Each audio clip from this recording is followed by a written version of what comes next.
नमस्कार, मैं सुलभ कुमार शर्मा और छत्रपति में आज आप सबका स्वागत करता हूँ। आज हम लोग क्या पढ़ेंगे? सेम आईसीएसई का ही पढ़ेंगे। चैप्टर पार्ट 2 को पढ़ेंगे 21B। ठीक है, आईसीएसई एक्सरसाइज 21B।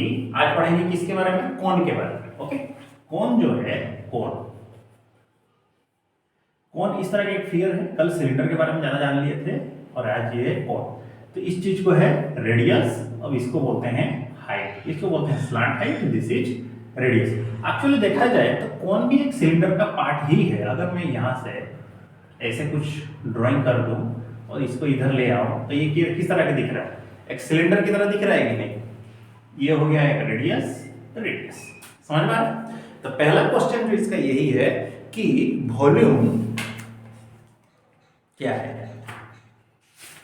देखिए, पहला बोला गया वॉल्यूम ऑफ द कोन। ठीक है, इस कोन का वॉल्यूम, वॉल्यूम क्या होगा? 1/3 of pi are square h. ठीक है कि नहीं? फिर एक आता है area of the curved surface. ये जो कर्व्ड सरफेस है ना, इसका इसका कितना एरिया होगा? Curved surface area. तो फॉर्मूला है पाई आर एल। तो एल का वैल्यू कितना है? रूट ओवर ऑफ एच का स्क्वायर प्लस आर का स्क्वायर। फिर आता है total surface area, total surface area. तो curved surface area plus pi are square. तो कर्व्ड सरफेस एरिया का फॉर्मूला क्या है? Pi R L plus pi are square. तो pi R L plus R. ठीक है कि नहीं? चलिए, अब इसी चीज को बेस करके हम फॉर्मूला कुछ करेंगे, क्वेश्चन आंसर्स कुछ करेंगे। ठीक है, जैसे कि लास्ट तरफ से हम लोग करना शुरू करते हैं। जैसे कि 19 फ्रॉम 18 को देखिए। स्टार्टिंग वाली इसीलिए नहीं कर रहा हूं क्योंकि वो बहुत इजी है। एंड की तरफ से हम लोग देखते हैं।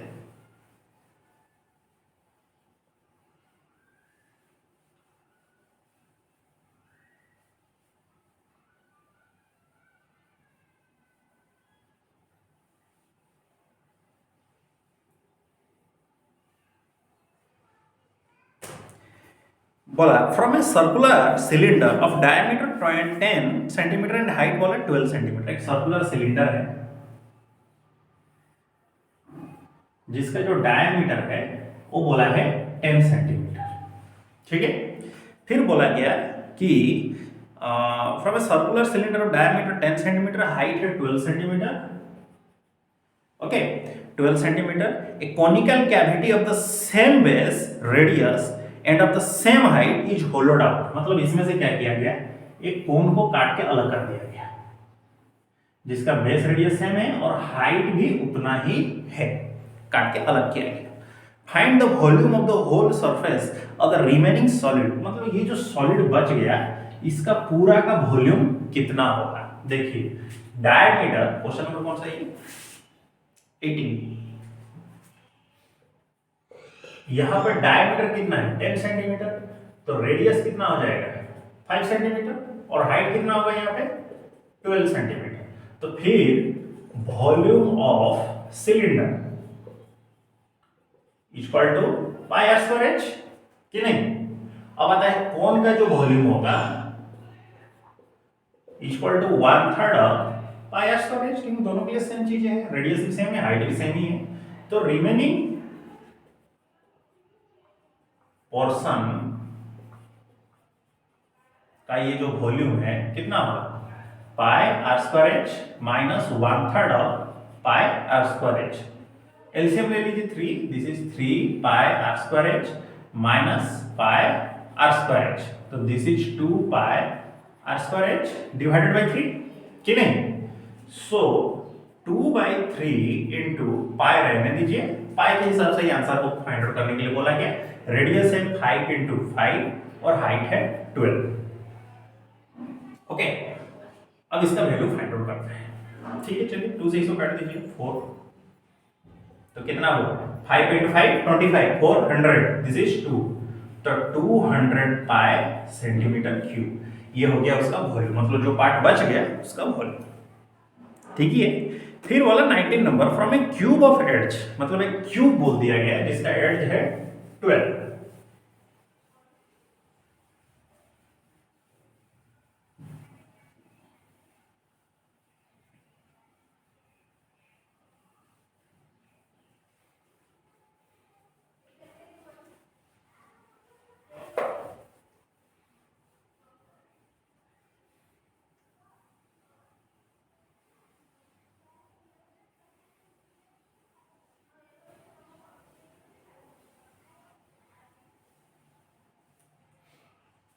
ठीक है, देखिए 19 नंबर,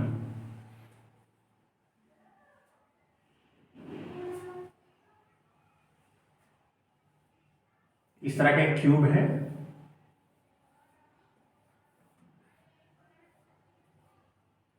अब इसका हर एक साइड कितना बोला है 14 सेंटीमीटर।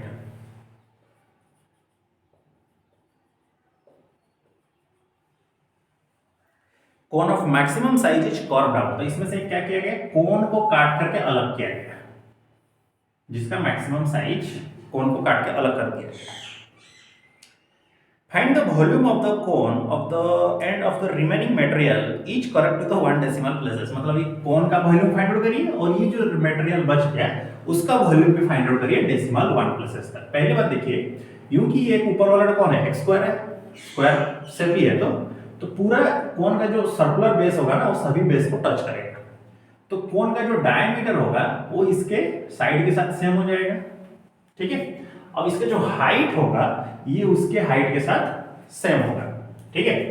तो diameter equal to side 14 centimetre, तो रेडियस हो गया कितना 14/2 that is 7 centimetre, height equal to side that is 14 centimetre, ठीक है।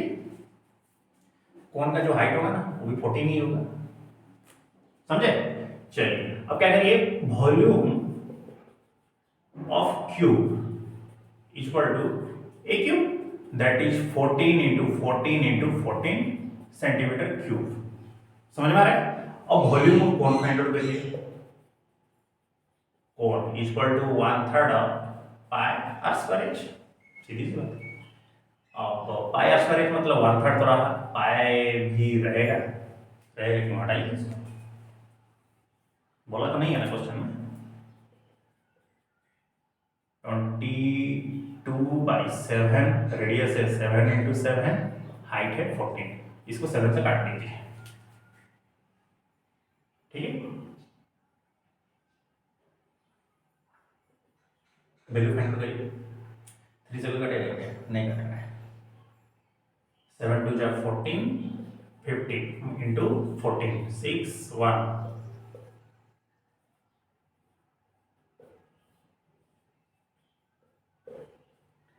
तो 2 1 5 6 डिवाइडेड बाई 3, इसको 3 से डिवाइड करिए, 3 7 जा 21 0 5 3 1 जा 3 2 6 3 8 जा 24 2 पॉइंट डाल दीजिए 20 3 6 जा 18 0 डेसिमल 1 प्लेसेस बोला था ना, तो 718.6 सेंटीमीटर क्यूब, ठीक है। तो ये हो गया कोन का वॉल्यूम। अब हमको क्या फाइंड आउट करना है कि अब सिर्फ एक ही चीज फाइंड आउट करना है, जो स्क्वायर है ना उसका वॉल्यूम कितना होगा, 14 into 14 कितना होगा 196 into 14,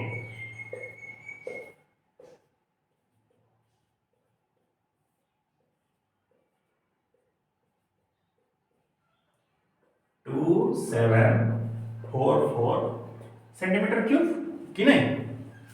चलिए ठीक है, अब चलते हैं वॉल्यूम कितना होगा,